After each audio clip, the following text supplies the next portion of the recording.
আমরা বাংলাদেশি নাগরিক হিসেবে বিশ্বের দরবারে নিজেদেরকে পরিচয় দেব, তাহলে আর কারো চিনতে কষ্ট হবে না। দর্শন জিয়াউর রহমান সর্বপ্রথম বাংলাদেশের মানুষের কাছে উপহার দিয়েছিলেন, তাই আজও সাংবিধানিকভাবে কিন্তু আমরা বাংলাদেশি হিসেবে পরিচিত। এই যে পরিচয় দিয়ে জিয়াউর রহমান সবচেয়ে বড় কি কাজ করেছেন, এই যে সাম্প্রদায়িক সম্প্রীতির কথা বলা হচ্ছে, এইটা আরো মজবুত হয়েছে।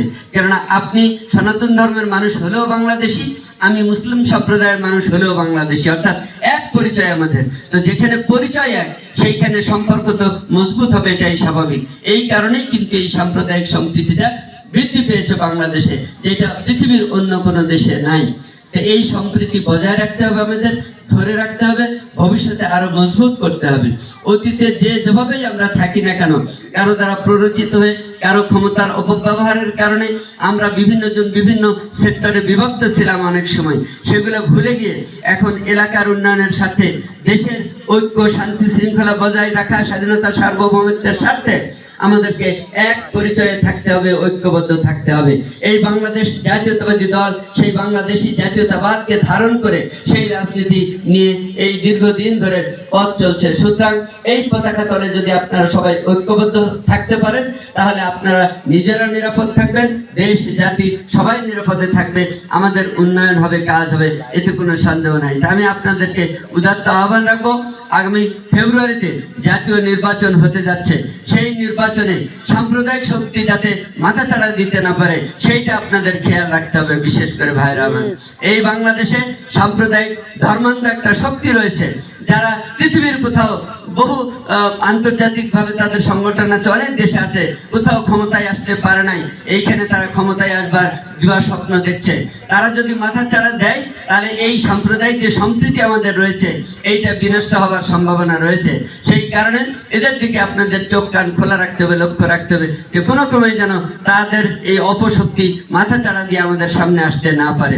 আজকে আপনার পূজা অর্চনার মধ্য দিয়ে আপনাদের বিশ্বাস থেকে, আপনাদের দেবীর মাধ্যমে অসুরকে বিনাশ করা, অর্থাৎ অশুভ শক্তিকে ধ্বংস করবার যে শপথ আপনারা নিচ্ছেন, সেই শপথটা মনে মনে আরো সুদৃঢ় করবেন।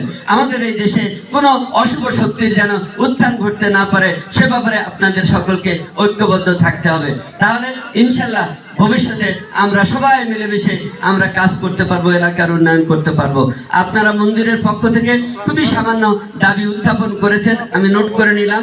যেহেতু আবার দুর্গাপূজা আসতে আসতে কিন্তু অনেক সময়, 1 বছরের ব্যবধান, আর নির্বাচন সামনে 4 মাস পরে নির্বাচন।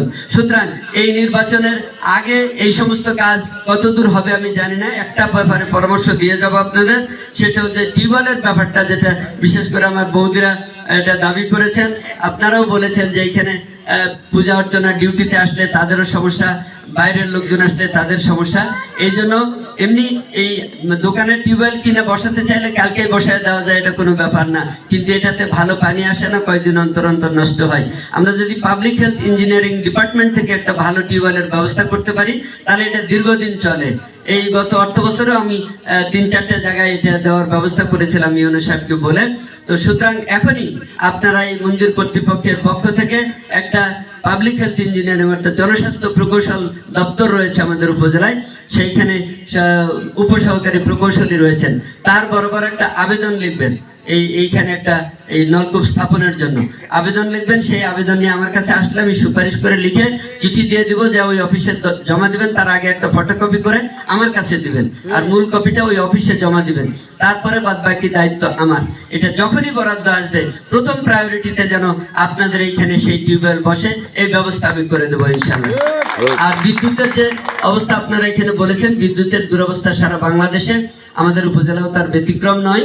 এই সরকার, বিগত সরকার প্রত্যেক বাড়ি বাড়ি বিদ্যুৎ দিবে বলে যেখানে সেখানে বিদ্যুতের লাইন ইচ্ছা মতো নিয়ে গেছে, টেনেছেন, কিন্তু ওই খুঁটি আর তার দেখা যায়, বিদ্যুৎ দেখা যায় না। এই অবস্থা করে তারা চলে গেছে। এই জন্য এটা সারতে সময় লাগবে, কারণ এটা উৎপাদনের উপর নির্ভর করে।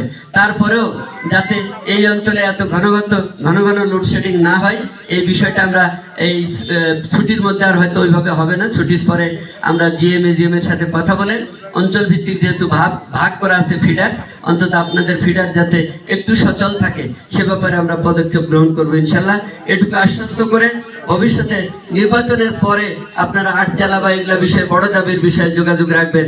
এই পরামর্শ দিয়ে সকলের মঙ্গল কল্যাণ কামনা করে আবারও আপনাদের সকলকে বিজয়া দশমী।